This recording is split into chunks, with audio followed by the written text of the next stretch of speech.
आणि एक ब्रेकिंग बातमी आहे। एकनाथ शिंदेंच्या हेलिकॉप्टरला वादळाचा फटका बसल्याचं कळतंय। मुरबाड इथे जात असताना पुन्हा हेलिकॉप्टर जुहू विमानतळावरती आणण्यात आलेला आहे। महालक्ष्मी रेसकोर्स इथून मुरबाड इथे त्यांचं हेलिकॉप्टर जात होतं, परंतु उपमुख्यमंत्री एकनाथ शिंदे यांच्या हेलिकॉप्टरला वादळाचा फटका बसला आणि त्यानंतर प्रिकॉशन म्हणून मुरबाड इथे जात असलेलं हे हेलिकॉप्टर पुन्हा एकदा जुहू विमानतळावरती आणण्यात आलेलं आहे। आपले प्रतिनिधी अक्षय भाटकर आपल्याला अधिक माहिती देतील। अक्षय, नक्की काय झालंय?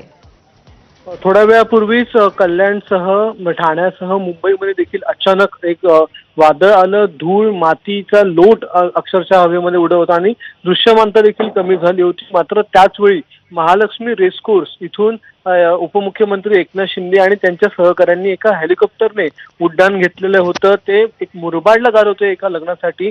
मात्र अचानक त्याचवेळी मोठा वादळाचा झोत आल्यामुळे त्यांचे हेलिकॉप्टर जे आहे त्या हेलिकॉप्टरला इमर्जन्सी लँडिंग करावं लागलं आणि त्यांना पुन्हा एकदा ते महालक्ष्मी रेसकोर्सवर उडलेलं जे हेलिकॉप्टर आहे ते वाटेतच असताना हवेत असताना पुन्हा त्याला माघारी फिरवून जवळ असलेल्या जुहूच्या विमानतळावर इमर्जन्सी लँडिंग त्यांचं करावं लागलेलं आहे। त्यामुळे या संपूर्ण प्रकारातून थोडक्यात एकनाथ शिंदे वाचलेले आहेत असं सध्या त्यांच्या सहकाऱ्यांकडून सांगण्यात येत आहे। पण कोणत्याही सहकार्याला किंवा वैमानिकाला देखील त्या ठिकाणी काही दुखापत झाली नाही। अगदी सुरक्षितरित्या हे हेलिकॉप्टर जे आहे ते जुहू विमानतळावर उतरवण्यात आलेलं आहे। त्यामुळे तिथून पुन्हा एकदा एकनाथ शिंदे जे आहेत ते आता नंदनवन त्यांच्या शासकीय निवासस्थानी जाणार आहेत असं देखील माहिती मिळते आहे।